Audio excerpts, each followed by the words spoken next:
What is going on, Pokemon community? It is Achilles018 here, and today we are continuing my mini-series on my top 7 Pokemon generations. If you're joining me for the first time and want to get caught up, you can check out the links in the description to view my 7th, 6th, 5th, and 4th picks.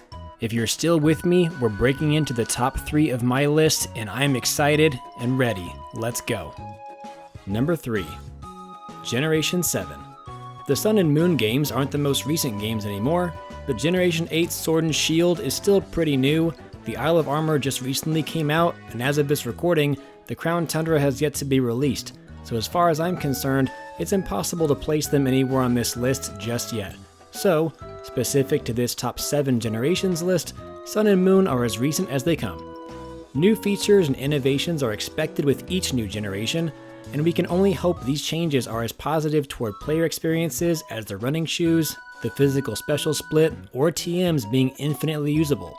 Generation 7 had a lot of things going for it, but from my perspective, this generation was defined by features, but I'm getting ahead of myself. Let's set the stage first. As far as settings go, we make a return to the Hoenn-esque tropical island landscape, the archipelago of Alola. Alola was more than an environment, it was a cultural community wrapped in its history. From the island guardians, deities that watched over each island's inhabitants, to the island kahunas that were selected by the guardians as their liaisons, it's clear that there is a social structure steeped in ancient tradition. While these were the latest games available at the time, this ancient traditionalist culture made Alola feel like we were looking back in time.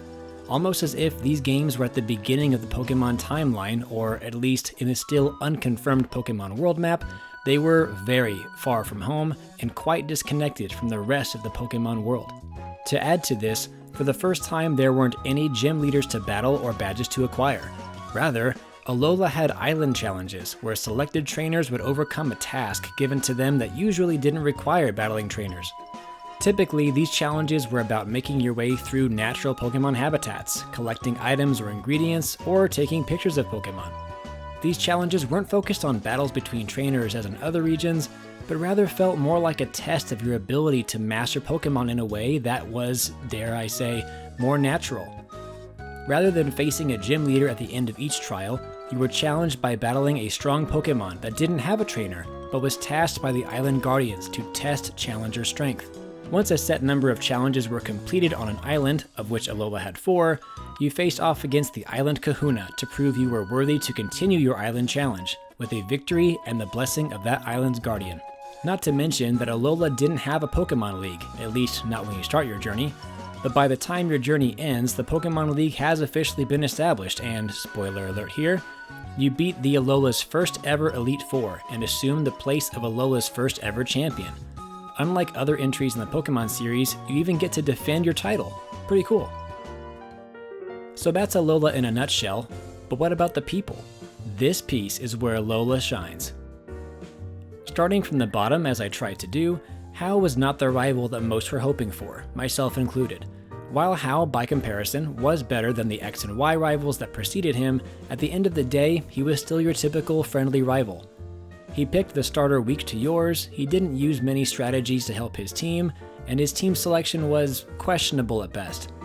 He also had this kind of living in my predecessor's shadow complex that has been overplayed to say the least, and was also the same motivator for Serena in the previous generation. Needless to say, Hau didn't generate a whole lot of intrigue. Moving on to better fare, Professor Kukui may be the most down-to-earth professor we've ever seen. While he certainly was intelligent in his own right, he was laid back, among the people, and even had a secret identity as a luchador-themed Pokemon Battle Royale trainer.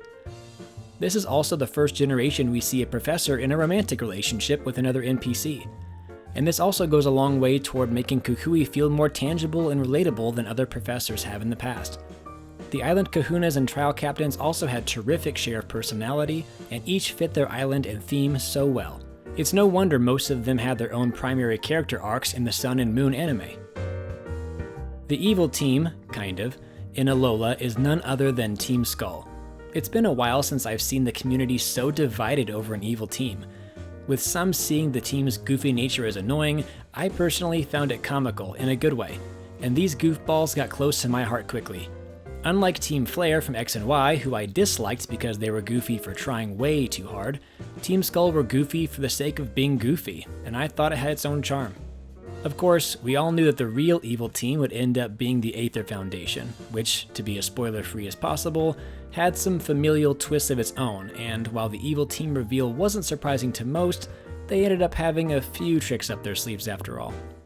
So as for the features that make these games so great, there are almost too many to name, but let's start small. To the best of my knowledge, these were the first Pokemon games that let you change how you throw your Pokeball. Remember, I said we're starting small. While this change is minor, I took advantage of this change and changed my Pokeball throwing style to better match how I actually throw a ball in real life, and likely how I would actually throw a Pokeball if I were in the Pokemon world. If you watch this channel regularly, you know that immersion goes a long way for me. Another feature that meant a lot to me as a player was the addition of Z-moves. If you've seen my video on Generation 6, you might recall I made mention of my issue with Mega Evolutions back in X and Y was because Megas felt so necessary in story progression as well as in competitive battles. I feel like it forced you to use Pokemon that could Mega Evolve, which, by the way, was only 6% of the Pokemon population at the time. This felt prohibitive to me, and I felt I couldn't really use the Pokemon I wanted without being at a huge disadvantage. Cue Z-moves. The short explanation is that any Pokemon could use Z-moves, not just a select few. Because Z-moves were a powered-up move based on a move's type versus which Pokemon was using it, any Pokemon was capable of maximizing their battling potential and making an impact. This felt more inclusive to me, with the irony being that this would possibly be the last time Game Freak made a decision in Pokemon with inclusion in mind. Finally, the biggest and best feature change was the removal of HMs. HMs were previously moves that Pokemon had to learn that would allow for different traveling options on the overworld. These were used to overcome obstacles between locations designed to stop players from going too far before they were ready. Tree in the way? You better learn to chop it down. Ocean between you and your destination? Learn surf to cross the water, and so on. The worst part of this is that this move still took up a Pokemon's move slot in their 4-move set. Moves like Surf were fairly powerful, so this wasn't a big deal with that one, but when it came to less powerful moves like Rock Smash and especially Cut, this was a tremendous pain. This was so widely disliked that players would actually dedicate a Pokemon in their party as their dedicated HM holder.